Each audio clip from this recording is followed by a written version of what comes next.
Todos somos noticia. Todas las voces, todos los temas. Noticias, entrevistas y comentarios con Raimundo León y Lidia Campos. Comenzamos.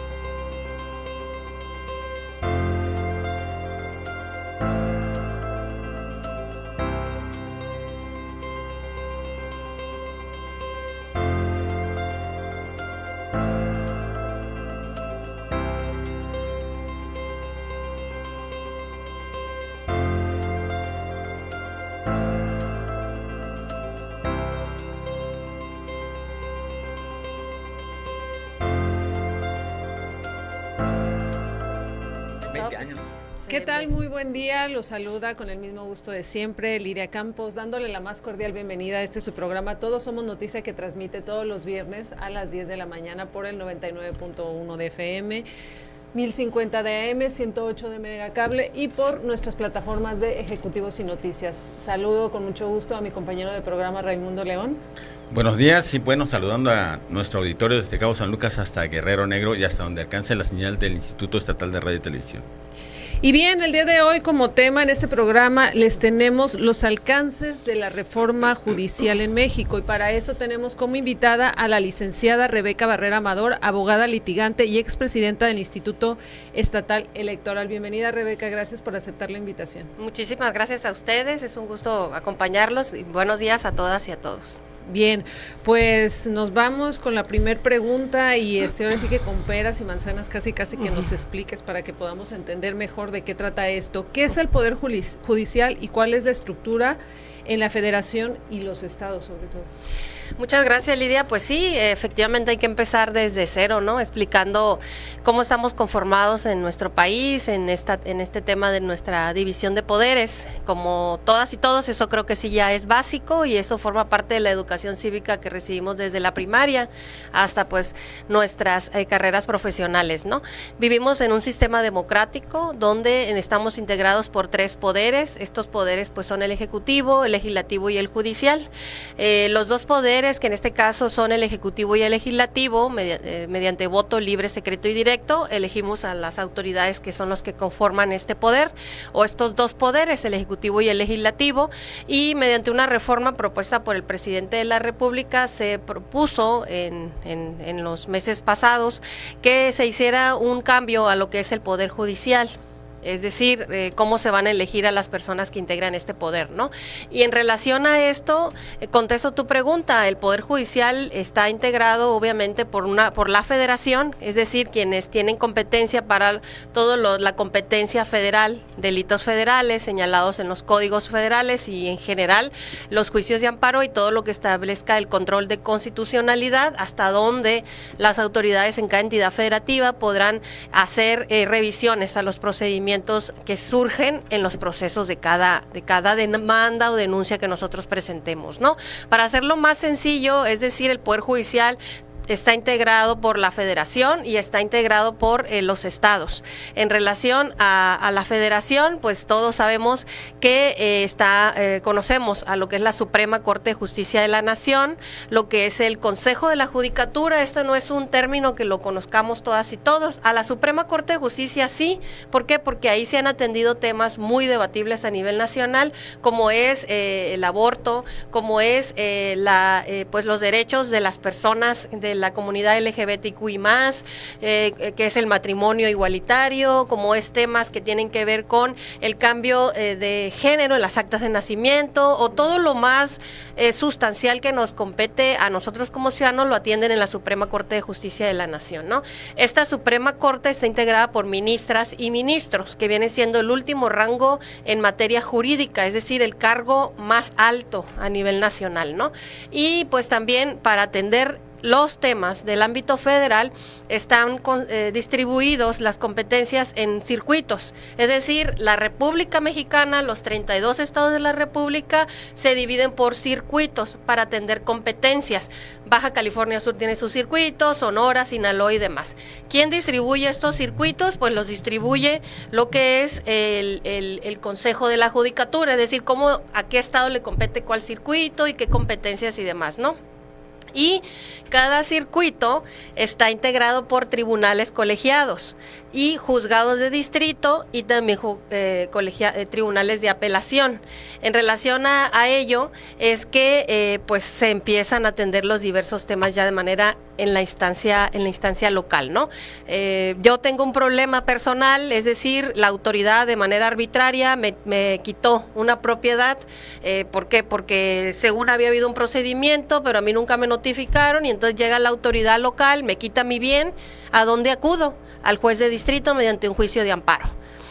O en el caso de la pandemia, cuando los niños no recibían las niños o los adultos no recibían las vacunas, o ya ven que el gobierno federal determinó que unos sí, unos después, ¿a quién acudo para que mi hijo sea vacunado si es un derecho humano y fundamental que está consagrado en la Constitución, la salud? Al juez de distrito y presentó un amparo, ¿no?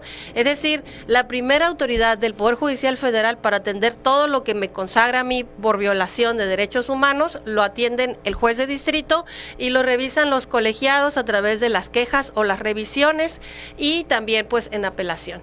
Y pues para distribuir las materias, es decir, no todo se va a atender en una sola instancia, sino se hacen distribuciones. ¿Cómo se hacen esas distribuciones? Si a mí me afectan mis derechos laborales, es decir, me despiden injustificadamente en un trabajo, pues yo tengo que acudir a las instancias laborales y así en el Poder Judicial se distribuyen, ¿no? O afectan situaciones en materia civil, como esto que les hablaba de un juicio hipotecario, pues acudo a la instancia que corresponde ahí mismo en el Poder Judicial Federal que atiende los temas civiles, ¿no? O si me detienen arbitrariamente por cometer un delito que según la autoridad es que yo soy el culpable, pero realmente no soy el culpable, pues se tiene que hacer una investigación primero antes de someterme a privarme de mi libertad. Y entonces procede un juicio de amparo y las autoridades que revisan, pues son los jueces de distrito y demás, ¿no? Así se repite el mismo tema en el ámbito de las entidades federativas. En Baja California Sur tenemos nuestro Poder Judicial, porque como les digo, se dividen las funciones en estos tres poderes de la Unión, y el Poder Judicial es el que se encarga de ofrecerme la justicia más básica, digámoslo de esta manera, ¿no? Y en términos generales, en Baja California Sur, pues tenemos a lo que es el Tribunal Superior de Justicia, integrado por 7 magistradas y magistrados. Recordemos que desde el 2019 todas las autoridades deben estar integradas entre mujeres y hombres. Y según la información estadística que yo encontré en la página del Poder Judicial, hay alrededor de 31 juzgados de cada uno, en todo el estado, distribuidos en cada uno de los municipios. En algunos municipios no hay juzgados específicos por materia. En La Paz, por ejemplo, tenemos los civiles, que es donde más temas se atienden ahí, los familiares, penales y mercantiles, y en general también incluso temas que ven asuntos administrativos. Y en lo que es el ámbito de otros municipios tenemos juzgados mixtos, es decir, se atienden toda la materia porque el número de personas es menor, entendiéndose, ¿no?, que los casos entre, pues, comillas, digámoslo de esa manera, tendrían que ser menores porque hay menos número de personas habitando en esos municipios, ¿no? En términos generales es un poquito técnico lo que les comento, pero es la autoridad que nos ofrece la justicia de nuestras demandas. Licenciada, y también, ¿qué es un juez, un magistrado y un ministro? Okay. Muy bien, pues el juez es la autoridad directa, la primera autoridad que atiende mi demanda o mi denuncia. Denuncia obviamente viene por el ámbito penal, es decir, si a mí me violentan por alguna situación, pues que, por ejemplo, como género, como mujer, una violencia familiar, pues yo acudo ante la Procuraduría a presentar una denuncia ante el Ministerio Público y derivado de toda la investigación que se hace por parte del Ministerio Público, va a llevar el proceso ante el juez. Es decir, el juez viene siendo la primera autoridad que atiende mis denuncias o mis demandas, ¿no? En el caso familiar, si yo necesito un divorcio, o necesito una adopción, o necesito un juicio hipotecario, o necesito una revisión de una rectificación de acta de nacimiento, de alimentos en general, todo lo que compete entre las personas se atiende por el ámbito familiar o civil y pues es el juez familiar el que me va a atender mi demanda y mediante un procedimiento donde se dé garantía del debido proceso, es decir, yo demando pero no demando y tengo la razón, alguien va a responder y el juez es la primera autoridad que atiende mi caso, ¿no? El magistrado es la instancia superior del juez, es decir, es un rango más en el Poder Judicial que revisa mediante los recursos que la propia ley orgánica o la propia constitución de cada entidad federativa, o en este caso la Constitución Federal y los códigos nacionales o códigos federales, son el que le otorga los recursos para que yo pueda recurrir si no estoy de acuerdo con la determinación que el juez emite. Si el juez me dicta una sentencia donde me afectan mis derechos porque yo considero que no hizo una debida investigación, porque las pruebas que yo presenté no fueron tomadas en cuenta, en general el debido procedimiento, yo tengo opciones que es en el plazo que me establezca la ley, puedo presentar mis recursos ante el magistrado o también puedo acudir ante el juez de distrito por haber violado mis derechos básicos fundamentales que establece la propia Constitución, ¿no?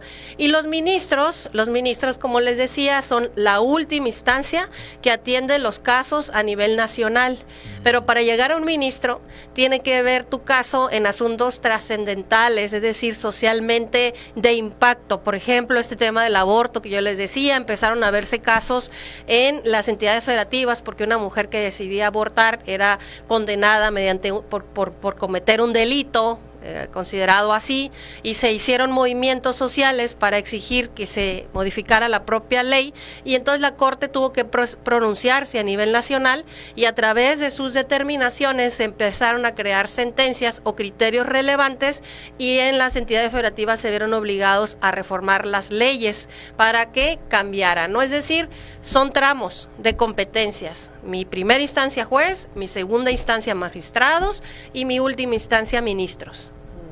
Bien, y bueno, estamos hablando de la estructura del Poder Judicial, tanto a nivel federal como a nivel estatal. ¿Cuántos jueces, magistrados habrá en los estados, en las entidades federativas y obviamente también en la federación? Porque finalmente ahorita que vamos a entrar en materia de la reforma judicial, pues eso va a ser muy relevante, ¿no? Sí, mira, Raimundo, antes de la reforma, antes de estos temas no teníamos conocimiento, bueno, quienes entraban a indagar sí, ¿no? Pero quienes estamos en la vida diaria, ¿no? Se tiene información que hay alrededor de 1,640 magistrados y jueces, hay de circuito, los federales, ¿no? Y ministros son 11 ministros de la Suprema Corte de Justicia de la Nación. Y en el caso de Baja California Sur tenemos 7 magistradas, como lo mencioné, y alrededor de 31 jueces y juezas. Bien, y pues ya vamos a entrar así que en materia, porque el 5 de febrero, cuando presenta Andrés Manuel López Obrador, el presidente de la República, esta iniciativa de ley, pues generó toda una polémica, y particularmente, pues obviamente con los trabajadores del Poder Judicial, ¿no? Y vamos a hablar de esto, vamos a ir a un corte, y regresando platicamos sobre la reforma judicial y los alcances y la polémica también, ¿no? Para que la gente conozca precisamente qué es lo que está ocurriendo y que ya finalmente pues se decretó. Regresamos en un momento.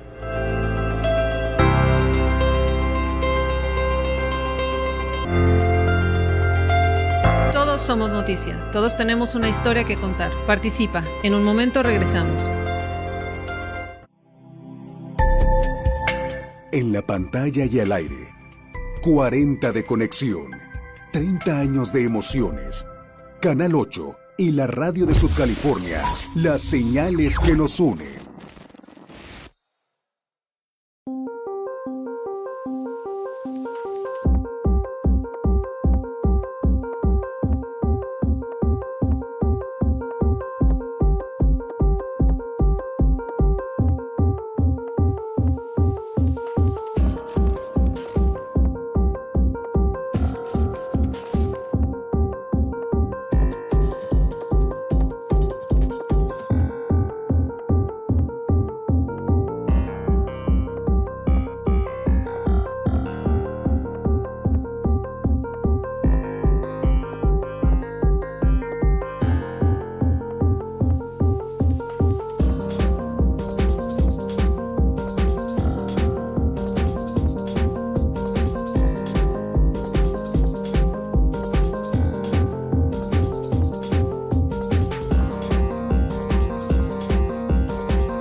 regreso en su programa Todos Somos Noticias, recordándole que el día de hoy tenemos como tema alcances de la reforma judicial en México con la licenciada Rebeca Amador Barrera. Rebeca, nos quedamos ahorita para desglosar este tema. ¿En qué consiste la reforma judicial? Bueno, la reforma judicial tiene como punto medular, digámoslo de esta manera, que ha sido muy debatible, que a través del voto popular, libre, secreto, directo e intransferible, vamos a elegir a los jueces, ministros y magistrados. Ese es el punto medular que tiene la reforma y de lo que ha habido muchísimo debate. ¿Por qué? Porque antes de esta reforma, la forma en cómo llegaban los jueces, ministros y magistrados era mediante un procedimiento interno, es decir, los únicos que podían acceder a los puestos de estos niveles eran los trabajadores del Poder Judicial mediante las convocatorias que se emitían dentro del propio poder, en el caso de jueces y ministros, y en el caso de ministros es a través de la propuesta que hacía el presidente de la República y era votado por el Senado, ¿no? En el caso de los temas electorales era también mediante una propuesta por la Suprema Corte de Justicia y posteriormente era a través de la votación del Senado de la República. Es decir, era entre cerrada y entreabierta mediante algunos procedimientos para elegir solo algunos puestos. Y se daban estos espacios a través de carrera judicial. Yo formé parte en su tiempo de un tribunal federal. Y en ello, pues yo para poder acceder a la carrera judicial, yo tenía que hacer un examen de oposición mediante convocatoria que giraba la propia sala en donde yo estaba y mediante ese examen pues yo pasaba una etapa y segunda pase era un examen de redacción de una sentencia y posteriormente pues ya te dictaban si tú eras pues idóneo para estar en el puesto, ibas escalando, ibas haciendo escalafón y demás, ¿no? Y ahora lo que trae la reforma es que va a ser mediante el voto libre, secreto y directo, así como elegimos, ya lo decía en esta otra parte, ¿no? A los otros poderes. Bien, y ya se sabe cómo se van a elegir, porque el procedimiento es lo que también generó polémica, porque lo dicen, primero quiénes van a ser los aspirantes, ¿no?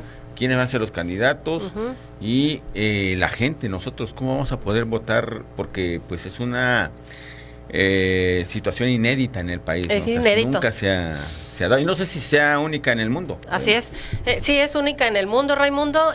Sí hay en algunos estados o países, hay formas de votación por jueces, como en el caso de California, en Estados Unidos, pero no es en todo el país. Es decir, México ya se está sometiendo en todos los puestos hacer un cambio total y es lo que causó y está causando todavía un problema porque quienes están actualmente pues se sienten pues obviamente pues desfasados, olvidados, no reconocidos y en general hay una situación que bajo su perspectiva de injusticia por haberles retirado de ese crecimiento profesional que de manera interna ya tienen y muy preparados, eso sí, no hay que negarlo, pues para escopar esos puestos, ¿no?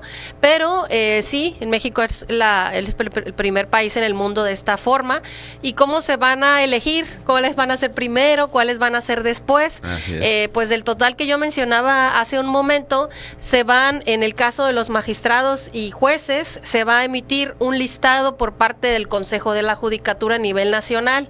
En ese listado se va a remitir al Senado de la República y se va a informar cuáles espacios son vacantes, cuáles están vacantes, cuáles hay renuncias o cuáles hay en el caso de algún retiro voluntario que tenga algún personal, ¿no?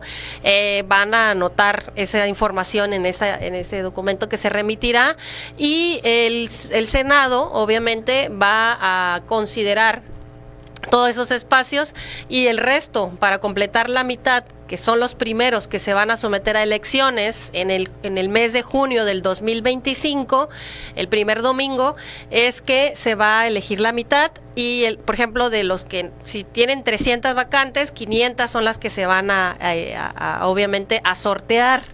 Del resto que queden, se van a hacer un sorteo, literalmente así como es, van a no sé cómo lo vayan a hacer prácticamente, pero señalan ahí un sorteo y de ahí se van a elegir quiénes van a ser los primeros 820 espacios que se van a llevar a una elección en el caso de jueces federales, de distrito y magistrados de circuito y en general los otros espacios, ¿no? En el caso de los ministros cambian completamente todos los espacios, todos los puestos que se tienen de ministros, y ellos pasan de manera directa a la votación. Si ellos deciden no participar en las elecciones, tienen que renunciar antes del año que entra, en agosto, para poder ser acreedores de los haberes de retiro y prestaciones que dejó marcadas ahí la Constitución. Y si desean someterse a la votación, pues ya tienen su pase directo, ¿no? En el caso de ministros. En el caso de los 2 espacios de la Sala Superior del Tribunal Electoral del Poder Judicial de la Federación, se va obviamente a emitir esa convocatoria abierta. Cualquier persona que reúna los requisitos que dejó la reforma puede participar para esos espacios. Y también en el caso de las salas regionales, que en este caso son 5 salas regionales, son alrededor de 15 personas, también se va a abrir una convocatoria pública para que quienes reúnan los requisitos participen en esa elección, ¿no? A ver, se ha comentado a nivel nacional, ¿no? Los opositores a la reforma, obviamente, que dicen, es que cualquiera va a ser juez y cualquiera va a ser magistrado porque pues, la gente no sabe votar, ¿no? O sea, eso es lo que afirma. En ese sentido, tú nos comentas ahorita precisamente que se va a emitir una convocatoria y ahí vienen los requisitos, pero anticipadamente en la reforma también ya viene una serie de situaciones que tiene que cumplir quien aspira, o sea, no es realmente así de que cualquiera, sí, pero que cumpla los requisitos, ¿no? Sí, hay 2 partes del procedimiento, Raimundo. La primera es que cumplan los requisitos. ¿Cuáles requisitos son? Primeramente, ser abogado. O sea, no es cualquier persona, es abogado. Segundo, que tus promedios hayan sido arriba de 8 en tu licenciatura y tu especialización, es decir, si vas para un espacio civil, pues tienes que tener 9 en esas materias, ¿no? ¿De qué niveles? ¿De qué nivel de escolaridad? Puede ser de tu licenciatura, de tu especialidad, de tu maestría o tu doctorado, de cualquier nivel. Lo mismo pasa para el ámbito penal. Lo mismo pasa para el ámbito electoral, administrativo y en general, ¿no? Y después de esto tienes que cumplir otro requisito, que es presentar un ensayo. Y ese ensayo lo tienes que entregar en un comité que se va a crear para tales efectos. Y todavía no sale la convocatoria que va a emitir el Senado, pero quizá ahí también se mencionen algunos temas de entrevistas o temas que tienen que ver con exámenes, porque pues también depende cuántas personas se vayan a registrar. Por ponerte un ejemplo, Raimundo, yo participé para una convocatoria nacional para el INE, para la presidencia del INE, que concursamos 1,000, al principio nos registramos 1,000 y solamente había bien poquitos espacios, entonces de esos 1,000 se fue filtrando a través de un examen, entrevistas y demás, y pues obviamente tuve la fortuna de llegar a las 5 mejores evaluadas para la presidencia del INE. Y cómo obtuvo mi compañera que ganó el puesto, que va a ser igual para el caso de llegar a la boleta, es mediante un sorteo. Ya después que reúne los requisitos, entras a la otra parte, que viene siendo un sorteo. Que vaya ahí de por medio de la suerte, ¿no? Es la suerte de lo que va a decidir quién va a dirigir esos espacios, y es ahí donde no te convence mucho, porque dices, pues yo ya demostré capacidad, ya demostré conocimientos, tengo una amplia trayectoria, por ejemplo, los trabajadores del Poder Judicial, o quienes, por ejemplo, estamos en diversas materias y litigamos, y en general, pues también tenemos nuestras herramientas para demostrar que no solo los del Poder Judicial tienen conocimientos jurídicos, también los de la otra parte que estamos fuera, también demostramos tener capacidades y conocimientos jurídicos, y entonces ahí vamos a una competencia libre. Se supone que va a haber una competencia libre donde no van a intervenir ni partidos políticos ni autoridades de ningún nivel a favor o en contra tuya. Es decir, solamente tus capacidades y tus conocimientos son los que te van a llevar a campañas, ¿no? ¿Y los jueces y magistrados actuales tendrán ventajas? Pues no sé si será ventaja, pero ellos van a pasar directo a la porque obviamente ya teniendo el cargo reúnen los requisitos estos primeros, ¿no? Claro. Que son los técnicos. Pero ya de ahí ellos, con toda la experiencia que ya tienen los puestos, se van a someter junto con los que se incluyan a un sorteo para ver quiénes van a ir a las boletas. Bien, ¿y quién va a organizar la elección? porque aquí, bueno, vamos a entrar un poquito más adelante en el tema local, pero en el caso federal, ¿quién se encarga? Esa es una muy buena pregunta, Raimundo, porque es un gran reto que va a tener el Instituto Nacional Electoral. En este momento estamos en un proceso electoral extraordinario. Es un proceso que el INE tendrá que organizar para que las personas vayamos a votar el primer domingo de junio del año que entra. ¿Y cuáles son los retos que va a tener el INE? Primeramente, organizar este proceso electoral, presupuestarlo. Vamos a también el tema de cuántas casillas se van a instalar. No hay compatibilidad entre la geografía electoral, es decir, yo como ciudadana ya sé qué distrito y sección me toca para ir a votar por mi candidato. Pero en el caso de juez, cuántas casillas se van a instalar en cada entidad federativa. Miren, los circuitos obviamente están por entidad federativa. Obviamente yo no voy a poder votar por un magistrado de Chiapas, Yucatán, en general, no, solamente de mi circuito. En este caso, el circuito que corresponde a Baja California Sur, y también por los jueces de distrito, en este caso son 3 en Baja California Sur, ¿no? Y son los que vamos a elegir, ¿no? Entonces mi boleta que me va a entregar el INE va a ser por ministros, por magistrados de sala superior, por magistrados regionales del Tribunal Electoral, por magistrados de circuito, de mi circuito, y por jueces de distrito en el caso de las elecciones federales. Pero dice la Constitución, en su transitorio octavo, que se deberá de ser compatible las elecciones de los jueces locales y magistrados locales, y entonces si llevan a cabo esta elección en el 2025, se va a sumar a esas 5 boletas otra boleta para el magistrado, para los magistrados, para elegir magistrados, y otra boleta para los jueces locales, ¿no? Bien, vamos a ir a un corte, Rebeca, para que nos sigas platicando acerca de esta reforma judicial y pues que el auditorio también pues conozca más, ¿no?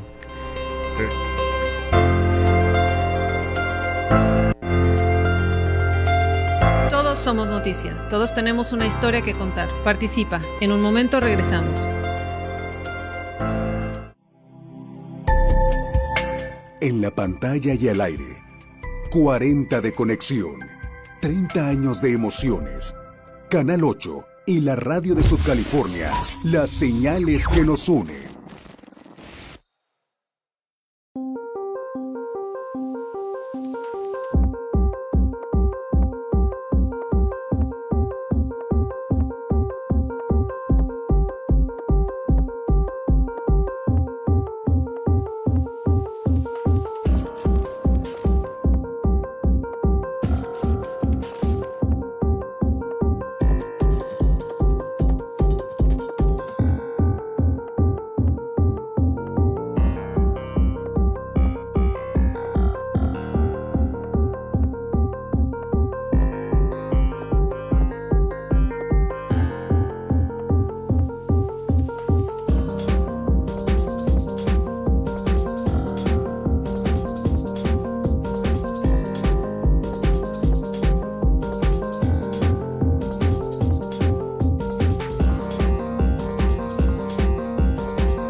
con la licenciada Rebeca Amador.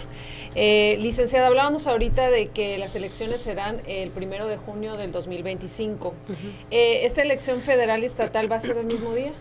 Sí, señala la Constitución que deberá ser compatible. Es decir, el transitorio le da competencia al Estado para que dentro de los 180 días posterior a la publicación se hagan las modificaciones en nuestra Constitución y las leyes secundarias. En este caso, ¿qué leyes son las que impactaría directamente estas modificaciones? La ley orgánica del Poder Judicial y también lo que sería la ley electoral, para crear competencias, ya sea señalar, yo deduzco de lo que señala la propia reforma que quien será encargado de organizar el proceso electoral para jueces locales y magistrados es el Instituto Estatal Electoral. Eso es lo que yo deduzco de la propia reforma a la Constitución, porque señala que se va a hacer esos ajustes y que será competencia del Estado determinar. No veo a un Estado de la República estableciendo la competencia al INE. Eso también lo tendrán que analizar nuestros legisladores, ¿no? Que se planteó en un momento dado para las elecciones de legisladores, ¿no? Sí, que el INE se encargara de todo, pero bueno, es otro tema. En este caso, ¿tú consideras que sería la autoridad local electoral la que se encargue de la organización para elegir jueces y magistrados de Baja California Sur? Tendría que ser porque distribuir competencias entre autoridades hace que las cosas salgan mejor. Cuando tú buscas que una sola autoridad sea la encargada de hacer todos esos procesos electorales, pues por supuesto que hay más hay más posibilidad de que se cometan algunos errores, ¿no? Entonces, tenemos una autoridad electoral local con competencias específicas de organizar elecciones locales. ¿Por qué no utilizar esta misma autoridad que ya tiene la amplia experiencia, tiene las áreas correspondientes y que además están en una línea delgada para desaparecer? Pues entonces ponles atribuciones. ¿Para qué? Para que no desaparezcan estas autoridades que bajo mi percepción son muy necesarias para nuestro sistema democrático. No veo a un INE estar organizando allá procesos electorales de un juez local. O sea, obviamente el INE localmente pues ser el que tiene que dar seguimiento a uno de los distritos, pero la orden siempre viene del Consejo General, por ser una instancia federal. Entonces yo considero que sí tendría que ser el Instituto Estatal Electoral. Pero a ver, por ejemplo, ¿sabes que con los diputados, con los alcaldes, con los gobernadores, incluso con el presidente de la República, pues tienen que pasar por los partidos políticos, ¿no? Y tienen que ser postulados y demás. Aquí no hay partidos políticos que te postulen. Oye, voy a postular a un juez. Eso no puede ser. Prohibición por la Constitución. Totalmente. Totalmente. ¿No? Entonces, en ese sentido, ¿cómo se van a...? Porque los partidos políticos son los que financian las campañas de los candidatos. En este caso, los jueces, los magistrados, ¿cómo van a hacer sus campañas? Porque no me imagino un juez, pues no sé, corriendo las calles o recorriendo las calles para pedir voto, pero porque nunca lo he visto, ¿no? A lo mejor es la primera ocasión que voy a comenzar a ver personas que dicen yo quiero ser juez y te busca convencer, ¿no? Para que votes pues en el lugar que corresponda de acuerdo con las convocatorias. ¿Tú cómo ves toda esta situación? Pues que me contraten los jueces para darle ideas, estrategias políticas. No, mira, Raimundo, primeramente, no hay participación de partidos. Bien decías tú, nosotros como ciudadanos financiamos a las campañas electorales. ¿Por qué? Porque mediante nuestros impuestos se les otorga un presupuesto al partido. El partido lo único que hace es administrar, distribuir el recurso a los candidatos y vigilar que cumplan con las reglas y demás, pero al final tú y yo y Lidia pues somos los que financiamos las campañas, ¿no? En el caso de los jueces que van a ir a la campaña, ellos se van a autofinanciar. Es decir, no hay financiamiento público, no hay financiamiento privado, no hay intervención de autoridades, no hay intervención de partidos políticos. Las sesiones de los institutos electorales va a ser única y exclusivamente de las consejeras y los consejeros. No participarán en esas sesiones ni los partidos ni los representantes del Poder Legislativo en el caso del INE. Y en los estados, pues nada más las consejeras y consejeros van a organizar ese proceso electoral, ¿no? ¿Y cómo van a hacer la campaña? Pues tendrán que ingeniársela ellos mismos de cómo trabajar para obtener un puesto, que al final de cuentas vas a ganar lo mismo que gana, o menos, perdón, de lo que gana el presidente de la República. Vamos a hablar de un salario del presidente de 120,000 pesos. Ya no resultará tan atractivo ser magistrado juez. ¿Por qué? Porque los salarios de los jueces y magistrados, que es algo de lo que ha señalado mucho la reforma, son más elevados de lo que gana un presidente de la República, el presidente de la República. No se diga de los ministros, que se retiran de sus funciones por haber cumplido con su mandato constitucional y siguen recibiendo una pensión vitalicia. Tú vas a concluir tu proceso de trabajo, pero pues te vas a jubilar y tienes que cumplir con una regla y demás, ¿no? Entonces, como que era muy disparejo este tema en un ciudadano normal, y el recurso público estaba utilizándose para beneficio personal de estos altos funcionarios. Pero al final, pues también entiendo que son, pues a través de su nivel de especialización, la inversión que se le da para prepararse, para obtener esos salarios. Pero ese es como uno de los puntos medulares que llevaron a esa reforma, la desigualdad que existe, ¿no?, entre los trabajadores del Poder Judicial. Licenciada, tú como abogada litigante, es importante saber qué opinas del Poder Judicial en la actualidad. Bueno, yo tengo opinión satisfactoria en términos generales. Veo sí mucha necesidad en relación a plazas que todavía siguen haciendo falta. Yo me presento en los juzgados familiares y demás y veo súper saturados de pendientes. Las sentencias se tardan mucho en salir, no estamos cumpliendo con este principio fundamental de tener una justicia pronta y expedita, porque están haciendo falta espacios, ¿no? Yo cuando contendí para ser magistrada del Tribunal Superior de Justicia en el 2021, yo proponía hacer unos ajustes de beneficios de los altos funcionarios para que a través de esos ahorros se pudieran distribuir a crear más plazas, es decir, crear más actuarios, crear más secretarios. En general, los secretarios son los que redactan las sentencias, son los que más carga laboral tienen, incluyendo también al juez, ¿no? Y en el caso, pues yo no he podido entender ni un asunto en la Corte, nunca he llegado a la Corte, no podría dar mi opinión al respecto. En el caso de los tribunales electorales, pues ahí yo tengo 22 años de servicio y he podido observar que es el ámbito y la competencia más rápida, más veloz de resolver los procedimientos. Nunca vas a comparar una forma en cómo se resuelve lo electoral a cómo se resuelve en lo penal. Se tarda muchísimo tiempo entre la investigación que hace el Ministerio Público y demás, ¿no? Bien, pues vamos a ir a nuestro último corte y vamos a regresar con las conclusiones de este interesante tema que es la reforma judicial en México y en todo, bueno, en México. En todos los estados, ¿no? Así es. Regresamos en un momento.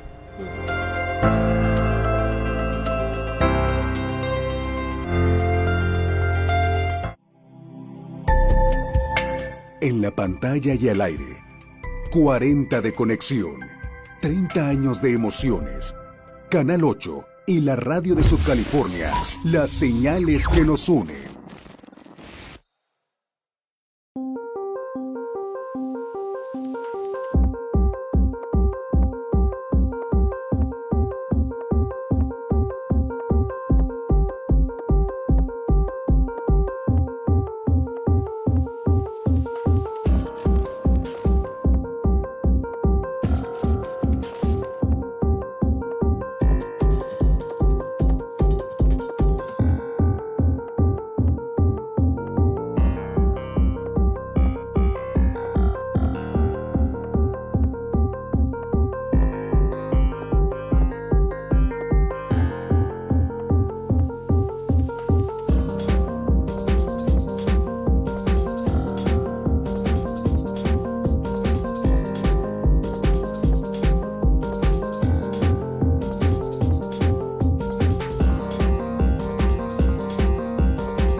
Somos Noticia con la licenciada Rebeca Amador.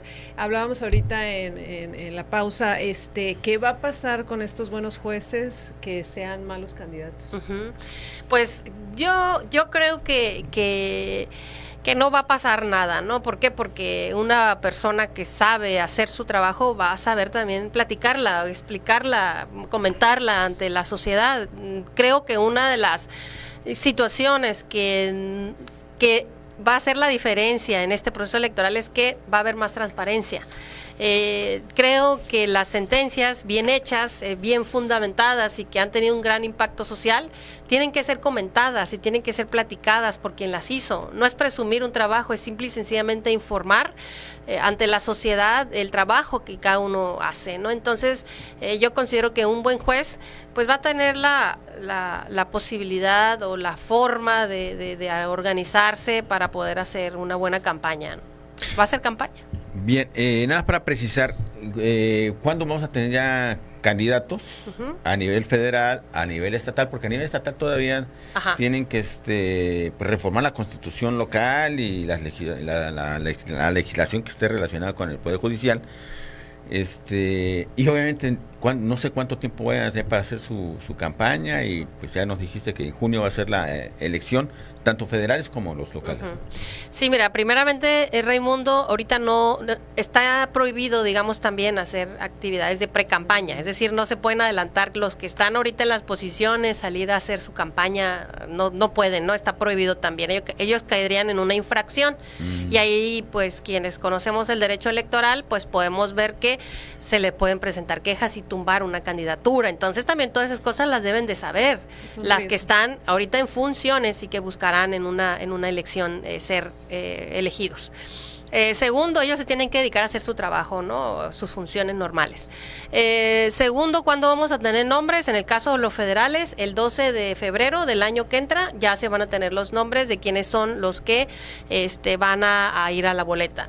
Bueno, no los que van sí, creo que ya los que van a la boleta, porque es todo un proceso que se va a seguir, ¿no? Primero sale una convocatoria, luego se crean comités y luego el INE instala su sesión. Bueno, el INE tiene hasta el 23 de septiembre para iniciar el proceso electoral formalmente, y el 12 de febrero el Senado va a enviar los nombres de quiénes son los espacios que se van a contender y las personas también, ¿no? Ya pasando esto que decía yo, el sorteo y demás, ¿no? En el caso de las entidades, por ejemplo, Baja California Sur, lo que se va a esperar es al 16 de marzo del 2025 para que el Congreso de nuestro estado legisle, organice. Yo creo y considero que a como salió la reforma constitucional, el Congreso del Estado va a tener como una fecha límite para hacerlo. ¿Por qué? Porque la propia ley establece que bien puede hacerse el proceso electoral en el 2025 o en el 2027, siempre y cuando tienen que ser compatibles las elecciones. Eso lo dejan en determinación al Estado.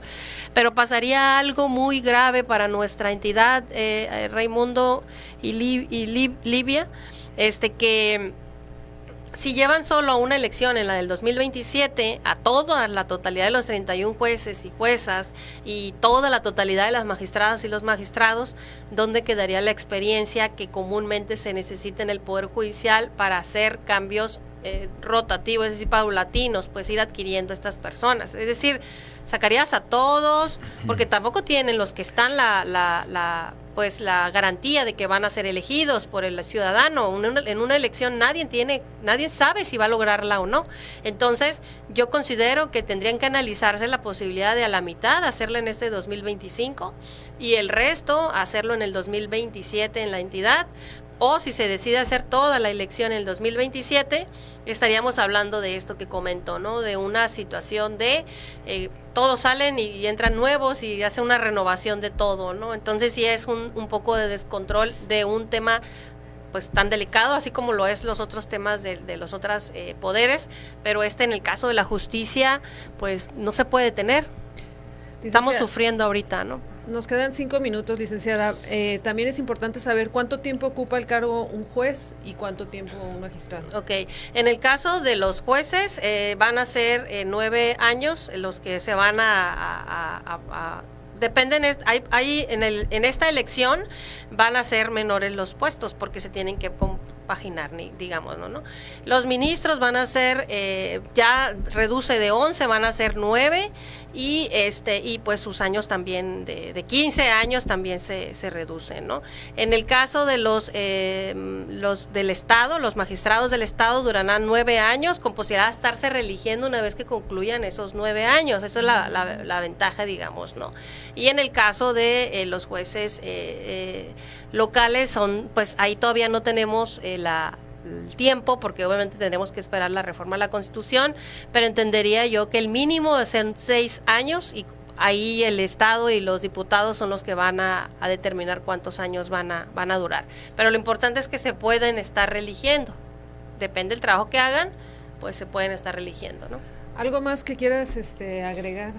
Pues nada más invitar a la sociedad a estar atentos de esto. Estamos ante un proceso electoral extraordinario, inédito, nunca antes visto en nuestro país. Hay que informarnos. Yo como ex funcionaria electoral sí quisiera que nos informáramos, porque a veces da mucha lástima, digámoslo de esta forma, que se desperdicien recursos públicos en boletas porque nadie votó, nadie participó. Es decir, creo que la educación cívica es algo que debemos estar involucradas todas y todo. Yo estoy tratando de contribuir en lo que yo pueda, atendiendo a estas entrevistas que amablemente me hicieron, y platicar lo más que pueda de estos cambios sociales que traen. Es un tema muy complicado, sí, tiene muchas aristas a favor o en contra. Hubo pues digámoslo de esta manera, un quiebre nacional en esta parte, ¿no?, de la oposición al partido que gobierna actualmente y demás, pero eso pues queda ahorita en este momento atrás en la historia de nuestro país, pero estamos ante la reforma que ya se está ejerciendo, que ya se está implementando. Las autoridades pues mantengámonos atentos a lo que nos están informando, porque ellas van a ser los rectores de estos procesos electorales. Obviamente también hay que participar, quienes tienen pues sus credenciales para hacerlo, que participen, nada pierden, al contrario ganan, porque incluso hasta el segundo lugar gana.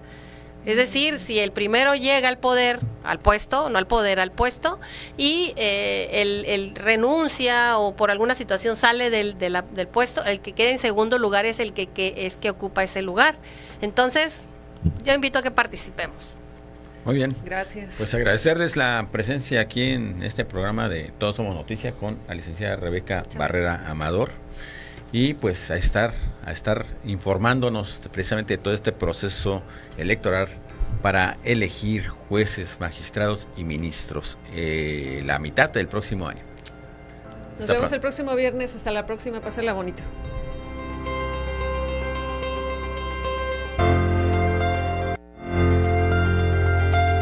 Todos somos noticia. Periodismo con responsabilidad social. Los